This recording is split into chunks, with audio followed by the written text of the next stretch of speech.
Kamarudin Simanjuntak ikut menanggapi soal wanita misterius menangis di rumah Verdi Sambo. Sebelumnya, Barada Eliezer mengatakan ada sosok wanita menangis keluar dari rumah Verdi Sambo di Jalan Bangka. Adanya kesaksian itu, sejumlah pihak pun ikut berkomentar, termasuk Kamarudin Simanjuntak yang mengorelasikan dengan keterangannya beberapa waktu lalu soal si cantik. Apalagi ditambah munculnya video yang memperlihatkan seorang wanita diduga istri kedua Verdi Sambo.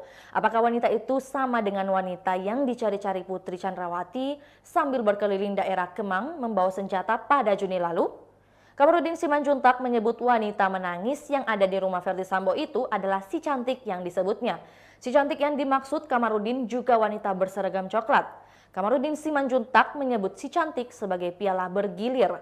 Kamarudin Simanjuntak pun menegaskan jika si cantik yang ia maksud ini yang diduga dekat dengan Verdi Sambo ada lebih dari satu orang. Informasi itu didapat Kamarudin dari seorang intelijen berpangkat Jenderal Akpol Angkatan 87. Bahkan menurut dia kejadian di rumah Jalan Bangka itu menjadi pemicu dendam Verdi Sambo kepada Brigadir J.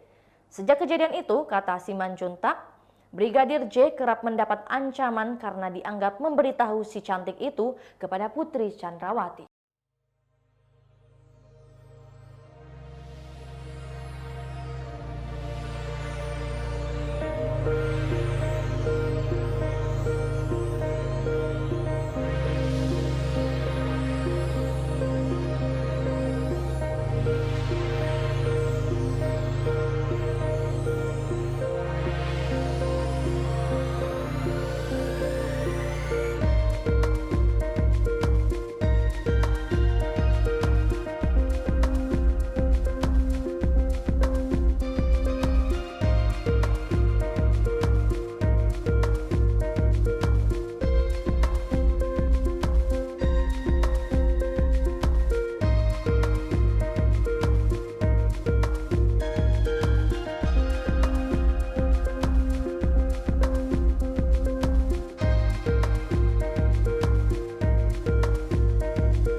Itulah tadi berita hot news kita pada hari ini. Saksikan berita hot news lainnya hanya di kanal YouTube dan Facebook Tribun Timur.